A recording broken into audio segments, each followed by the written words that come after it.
Challenge gives for 1971 Major League Baseball season, Dynasty on the Rise.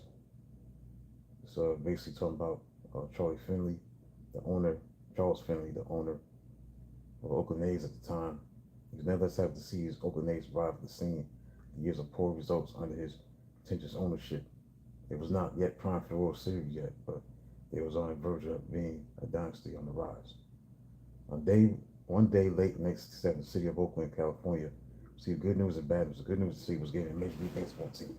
The bad news, Charles O. Finley was coming with it. By 1971, the good news had grown increasingly better. The bundle of young, flashy Oakland A's talent was emerging as a powerhouse in the making. It was not a matter of whether they would take over the baseball world, but when. It was news good enough to forget about the bad and Finley, the irascible A's owner. Many owners have always been a rare breed, loaded with swagger, ego, and money that sometimes alienated their fans. While the owners could at least stand one another, none of them could stomach Finley, a tireless man who built up a multi-million-dollar insurance empire. Finley zealously pursued buying a major league team and finally succeeded when he bought the Kansas City Athletics in late 1960. Receding gray hair, bushy eyebrows, brightly colored suits, and a loudly grating voice, Finley coming off as the used car salesman from hell, constantly pitching unorthodox ideas to the living the game while the owners looked for an escape from his lot. Finley became the major's most flamboyant showman since Bill Veeck. He clad the A's in green and gold uniforms, painted the seats in fluorescent colors, and placed a mechanical rabbit behind home plate that would pump up and deliver new balls for the umpire. He demonstrated anyone willing to listen about the need for designated hair, boys baseballs, three-ball walks, and World Series games played at night. All this embarrassed the owners who viewed Finley's colorful progressive thinking to be out of bounds through their purist-driven gray and white prism. The owners merely represented the tip of the iceberg among those who held nothing but contempt for Finley. The players detested Finley, as he best recalled, when Ken Hobson once angrily described as a menace to baseball. His managers, none of them at all, of a 9-year period, hated him and vice versa. Even local politicians sounded off against Finley, most merely when Missouri U.S. Senator Stewart Senator warned California Finley coming. Anthony said the Senator is a lucky city since Arizona, referring to Oakland. Though unhappy that is lost baseball, Kansas City was at least thrilled to be rid of Finley. Finley's team couldn't draw nor win annually after 96 losses over 7 years of ownership. And Kansas City, apart from his hostile disposition, which managed to eliminate anyone within city limits, Finley's pitching for being notoriously cheap, also to blame, maintained a skeletal front office while rationing supplies for his players. Not a nickel was spent that he didn't even know about. That Rich Jackson, who joined the team as a rookie in '67. Irate with the A's like a support, Finley threatened to move the franchise anywhere he could think of: Dallas, Louisville, Atlanta, then Oakland, where Finley would finally make good on his vow. Oakland would be luckier than Hiroshima and Kansas City. In one respect, the team started to win once transplanted in the Bay Area. In 1968, the A's enjoyed their first above 500 finish as their Philadelphia Days, and they steadily improved from there. Finley usually struck for talent, was paying off in the beginning with the rule of being young players whose vitamin was not as matched green and gold shirts of their uniforms. If not Finley himself, at the time of this self-promotion of this, Rick Jackson, who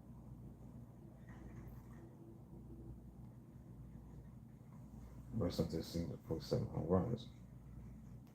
The next 69 runs collapsed a year later when they plugged Brady Bitters captured the streak where Finley affected his play.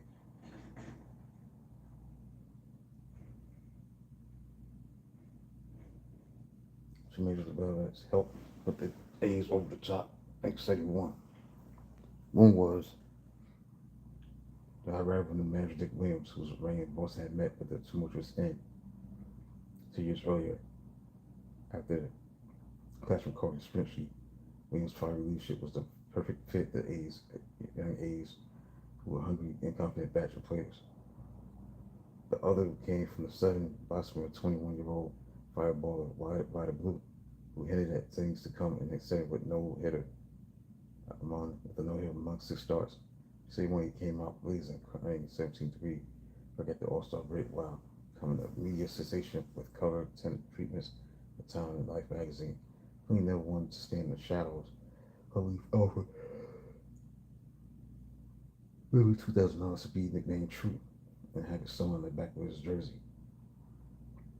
Blue wasn't crazy about True Blue, and the idea ultimately fizzled.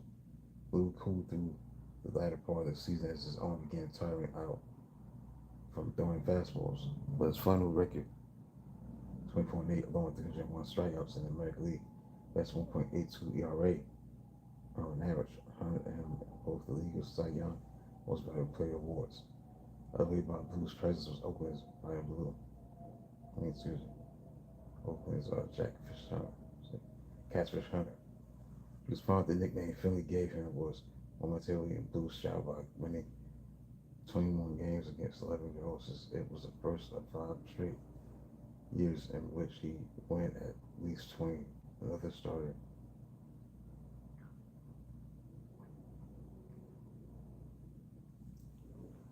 Another starter, Raleigh fans began to mentally Wiggett on the role and was converted to a really where he felt more comfortable. He showed the numbers he started putting up as the team's closer. Pitching from Oakland was powered on by the comeback slugger of Reggie Jackson, who hit 32 home runs, drove in 80 RBIs, 277 batting average, united the A's to a 101 at 60 record in American League East, American League West. Miles ahead of another young rising but talented team in Kansas City Royals, an ancient Minnesota squad that conceded that division at the 2 straight first place finishes. Hoping to reach the World Series for the first time in generations, the A's realized that, but now it was going to be happening against the almighty defending world champion Baltimore Orioles. Once again, laughing away the competition in the American League East. The story for the Orioles was their solid, consistent starting rotation. How solid? All 4 starters won at least 20 games. Something previously comes only by the 1920 Chicago White Sox. How consistent all 4 stars, Dave McNally, Jim Palmer, Mike Cuellar, and Pat Dobson, all won their 20th game 5 days apart. These are the 4 Orioles starters lost less than 10 games. Go on to 81-31. Hudson was the most unlikely member of the pack. His first 5th year at the major league level, he had been a regular star the year before.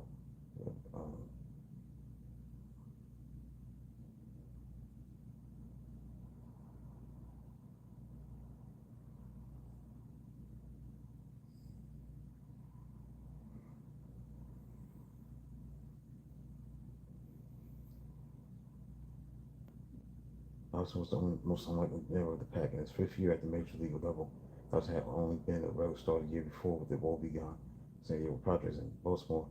Dobson's curveball emerged and improved his confidence now that he was playing for a winner. The quartet of 20-game winners was complete. Oakland A's got to a good start in Game 1 of ALCS behind Vita Blue, winning a 3-0 lead at Baltimore against McNally, but it will be the only light A's will see in the entire series as Blue blew up. Sent Pennant to return the time in the first 2 Oriole batters. Allowing 4 runs, the A's would never lead the next 2 games. Cuellar and Palmer prepared to wrap up Oakland with 5-1 and 5-B victories. In short, the Orioles' 3-game streak in the American League Championship Series was a triumph of experience over youth. Oakland A's time would come soon, very soon. For the Patriots Pirates, the next time was now. Who was dismissed the year before by the Cincinnati resident in LCS. The Bucks reviewed and played stronger baseball in 1971. Easily the National League's best record at 97-65, while running away with the National League East title. 2 future Hall of Famers helped define the Pirates offensively. There was really stars were going, uplifting presence who saw the glass that's full, not completely full. Led the majors in 48 home runs while knocking in 125 RBIs. There was a fielder outfielder named Roberto Clemente, a long time private related of Howard's team seemed to be getting better with each past season. He aged into his late 30s. Larry Day Clemente was over to uphold, constantly hitting over 350 at the plate.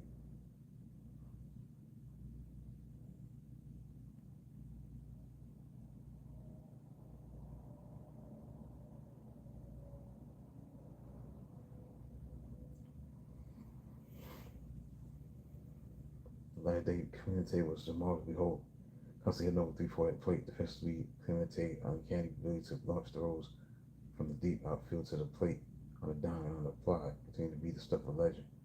Yet, Clemente was developing a justified chip on his shoulder over his beloved stand in the game, feeling unappreciated alongside superstar media donors like Mays, Aaron, Banks, and Robertson. Didn't help that Clemente harbored a quiet, introverted demeanor in a small major league burg like Pittsburgh. What he needed was a grand stage for his bat and glove, which did most of the talking anyway, to be given undivided attention. And LCS, that stage will be temporarily sold by first baseman Bob Robertson lands 4 home runs, 3 alone in game 2 that provided knockout punch to the San Francisco Giants. His leadership will first place out of the National League West, despite finishing second in the National League and batting 6 ERA, dead last in defense. As good as the Pirates had become, they took on the role underdog in the World Series against the Orioles. For the first 2 games, played the part well, getting beat up 5-3 and 11-3 in Baltimore. The series returned, fortunate return as the series moved to Pittsburgh. Pirates pitching rose to the occasion unexpectedly, allowing just 9 total base hits. Baltimore through the next 3 games as 3 favorites. The last went a distance in the game 3, 5-1. The game 4, the series went game 1 home.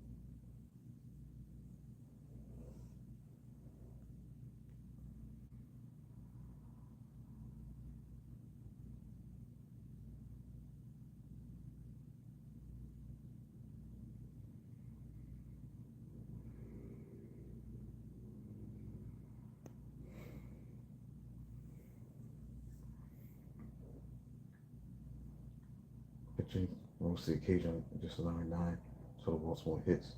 Though the next 2 games at 3 River Stadium. Steve Last went distance, winning game 3, 5-1. Game 4, the first series game ever to play at night. 21-year-old rookie reliever Bruce Kyson went prime time with screaming Bob Miller in the first, clamping down for 7 innings as the Pirates scratched and clawed their way back to a 4-3 win. 4-3 win. Game 5, Nestor Browns experienced series better with the 1967-68 St. Louis Cardinals completely silenced Baltimore with a 2-hit shutout, 4-0. The Orioles barely stayed for the elimination game 16 10 innings to eke out 3-2 triumph. Hunter bucked the trend and went on the road.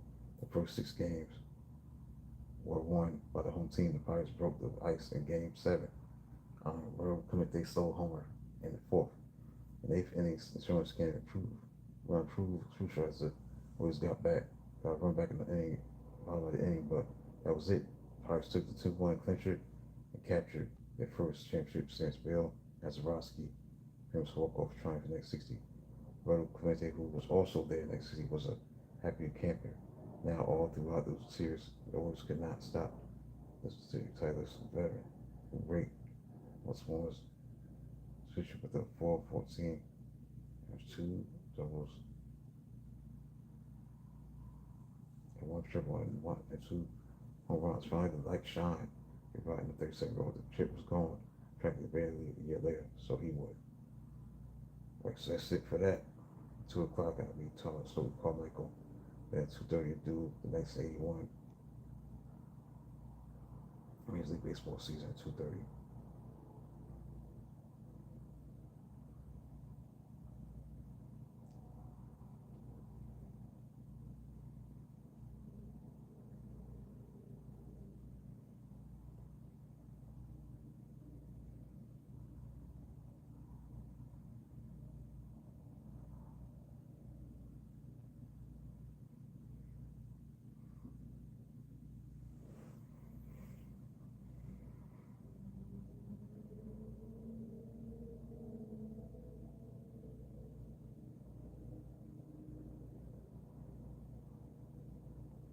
Anyways, that's it, man.